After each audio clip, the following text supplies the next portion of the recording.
আসসালামু আলাইকুম।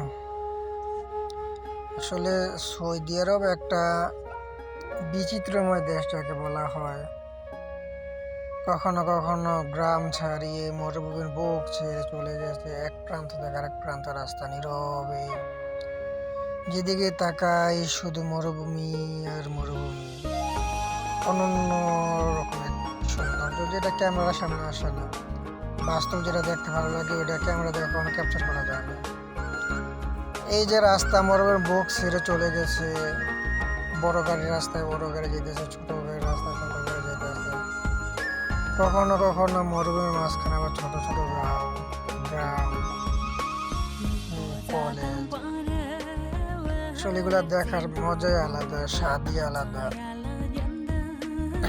যারা ড্রাইভার আছে তারা এটা উপভোগ করতে পারে, অন্যথায় এটা উপভোগ করা সম্ভব না। চোখের শান্তি, দেখার শান্তি, মনের শান্তি। যেরকম এরকম লাগে যে প্রকৃতির সাথে মিশে যাওয়া যে ব্যাপারটা আছে সেরকমই। দেখতে দেখতে কেটে যায় বহু দূর থেকে বহু দূর। কখনো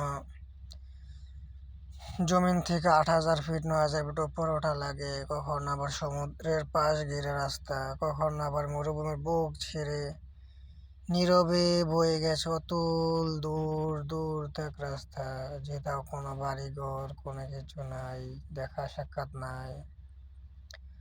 আবার কোথাও কোথাও শহর গ্রাম, কখনো কখনো মরুভূমির মাঝখানে আবার ছোট ছোট গ্রাম উকি দেয়। এই জন্যই সৌদিকে বলে বিচিত্রময় দেশ, মরুর দেশ। যেদিকে তাকান শুধু মরুভূমি আর মরুভূমি, মরুভূমি আর মরুভূমি। এক অন্যরকম ফিলিংস যা ভাষায় বলা যায় না, যা মুখে প্রকাশ করা যায় না। একান্ত যারা ড্রাইভার আছে রাস্তা রোডে ঘাটে থাকে তারা জানে এটা শান্তি কতটুক। যে আপনারা যদি লক্ষ্য করেন দেখেন, যে বড় গাড়িগুলো আছে সিরিয়াল বাই সিরিয়াল একই রাস্তা একই লাইন ধরে যেতেছে, কোনো ছিন্ন ভিন্ন নাই, ডাইনে বাই কোনো কিছু নাই। যার যে লাইন সে তার লাইনে যাইতেছে।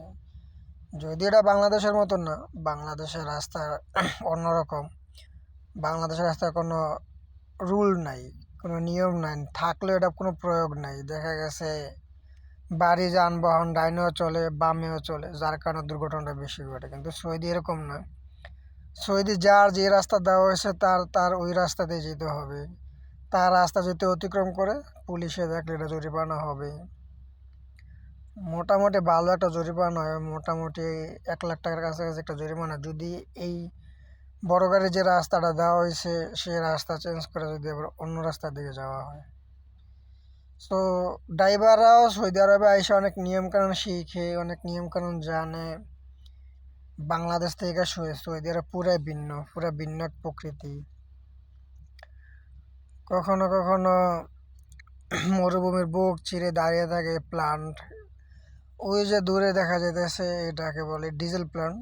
সৌদি আরবের যতটুকু সম্ভবত 2 নাম্বার না 3 নাম্বার বড় ডিজেল প্লান্ট, যেটা জিজানে অবস্থিত। আসলে এগুলো এক অনন্য অবস্থায় আছে। এগুলা যখন রাতের বেলা আরো বেশি সুন্দর লাগে, যখন আপনার লাইটগুলা ঝলমল ঝলমল করে রাতের নিস্তব্ধতার মাঝখানে, যখন আশেপাশে কেউ থাকে না, নীরব নিস্তব্ধতা থাকে, তখন এগুলো আরো সুন্দর লাগে। অনেক সুন্দর, দেখার মতো একটা জায়গা। আসলে যারা সৌদি আরব গাড়ি চালায় একমাত্র তারা এটাই জানে। তাছাড়া যারা অন্যথা কাজ করে তারা এটা তো একটা দেখার সুযোগ হয় না, কেননা সব সব জায়গাতে সব কিছু দেখা যায় না। যাই হোক, আসলে রোডে ঘাটে থাকতে থাকতে অনেক কিছু দেখা হয়, অনেক কিছুর সাথে পরিচিত হওয়া লাগে। নতুন দিন, নতুন শুরু, নতুন জায়গা, সব কিছুই কেমন কেমন নতুন নতুন। এটাই হয়তো পুরুষ মানুষের জীবন, এটাই প্রবাস জীবন। আজকে এখানে কালকে ওখানে, এক প্রান্ত থেকে আরেক প্রান্তে যাওয়া লাগে।